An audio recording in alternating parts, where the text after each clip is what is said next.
Hello বন্ধুরা, তোমরা সবাই কেমন আছো? তো আরও একটা নতুন ভিডিও নিয়ে চলে আসলাম পিয়ালিস শর্টস ব্লগে। তো দেখো, সকালবেলা ছেলে উঠে পড়তে বসে গেছে। বললো, মা সামনে আমার পরীক্ষা, তো ফার্স্ট সেমিস্টারের পরীক্ষা আছে, তো এটা শেষ হলে সেকেন্ড সেমিস্টারে উঠবে। তো বুঝতেই পারছো পড়াশোনার চাপ, যেহেতু পিও সায়েন্স নিয়ে পড়ছে, তো অঙ্ক করছে বোর্ডে। তো ভোর 7টার সময় ছেলে উঠেছে। ওই ইনফ্যাক্ট ডাকলো আমাকে, আমি তো একটু ঘুমিয়েছিলাম, শরীরটা অসুস্থ।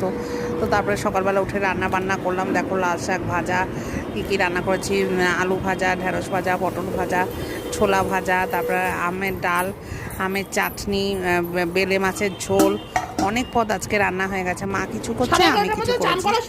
তো দেখো, বেলে মাছের ঝোলটা তোমরা কেমন, ভালো লাগছে না খারাপ লাগছে বলো? লাল লাল ঝোল বেলে মাছের।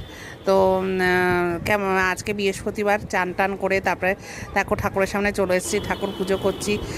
তো ঠাকুর এখন সিংহাসনগুলো পরিষ্কার করব, সব নামিয়ে ভালো করে সিংহাসন দুটো, আমাদের সিংহাসন মুছি, তারপরে নতুন কাপড়, ধোয়া কাপড় পেতে দিই।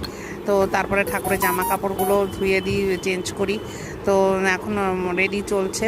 রেডি হয়ে যাওয়ার পরে তোমাদের লাস্টে একটা দেখিয়ে দেবো যে কিরকম ঠাকুর আমার সাজগোজ করেছে। ফাইনাল লুকটা লাস্টে দেখিয়ে দিচ্ছি। তারপরে সবাই কে কোথা থেকে ভিডিওগুলো দেখছো একটু কমেন্ট করো। তোমরা কিছু সাবস্ক্রাইব করছো না, একদম লাইক করছো না। সুন্দর করে আমি করে দেবো। তো আমার কি ডেলি ব্লগটা এটা ভালো লাগছে না? কী ধরনের ব্লগ দিলে তোমরা ভালোবাসবে বলো? তো আমি কিছু শাড়ি, কিছু বিছানার চাদর, এগুলোও সেল করি। তো এগুলোও কালকে শেয়ার করেছিলাম তোমাদের সাথে। কেমন লাগছে